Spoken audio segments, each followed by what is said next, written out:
Jag har tänkt på hur mycket vi delar på sociala medier. Det är inte bara en tanke som dykt upp, utan jag började tänka på det redan innan jag började göra de här vloggarna. Jag funderade länge när jag beslutade mig för att dela mitt liv på det här sättet. Men det är andra saker också. Vi lägger upp mer och mer på internet.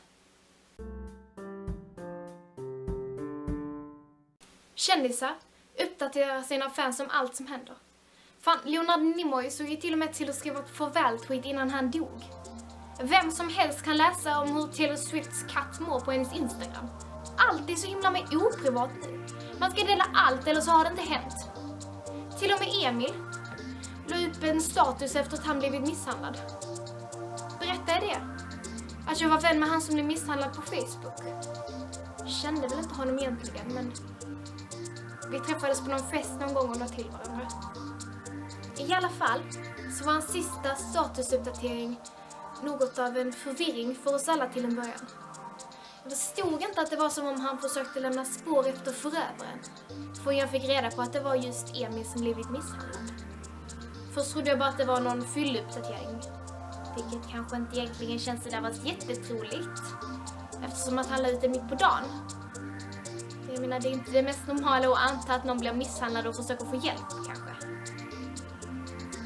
Ni kanske undrar vad den här statusuppdateringen var för någonting. Rage. Ja, bara det. R-A-C-H-E. Rage. Totalt babbel om ni frågar mig. Men upplagd då det var bedömt att misshandeln redan ägt rum. Detta stärks bara ytterligare av att det fanns blod på tangenterna på hans laptop.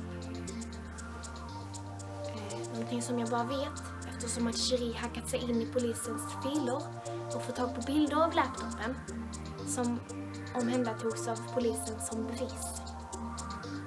Jag frågade Cherie vad hon trodde att det kunde betyda. Och hon svarade med att rage var det tyska ordet för hämnd. Hämnd. Ja, alltså det skulle väl kunna vara motivet, men det känns lite konstigt att han skulle skriva det på tyska. Jag menar, hans huvudämne är ju engelska. Revenge känns lite mer troligt. Men jag tänker lämna åt Cherie och läsa detta. I alla fall, när jag ändå tar upp Cheries fall så kan jag väl lika gärna berätta att det har eskalerat. Jag försöker inte tänka på det, men det är lite svårt när man bor så här nära inpå som man gör på skolan. Igår hittade de en annan kille från den här skolan. Och den här gången var det ännu värre.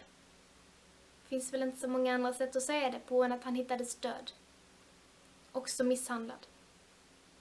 Jag måste erkänna att jag var rätt så rädd att det här händer just här. Jag börjat extra kolla att jag låst dörren ordentligt innan jag går och lägger mig. Jag menar, jag är inte svag så att säga, men båda killarna har varit betydligt större än mig. Och det har ju inte gått så bra för dem. Så varför chanser skulle jag ha haft? Polisen säger att de inte är säkra på att det är samma förövare. Och de vill inte dra några slutsatser. Cherie däremot sa mig igår kväll att det är tydligt att det är samma gärningsman. Vet de att jag borde tro polisen? Det är ändå deras jobb att lösa sånt här. Men Cherie förklarade hur hon visste att det var samma och allt verkar stämma. Den här gången drog hon inte med mig till brottsplatsen. Hon hade tydligen stuckit dit under skoltid.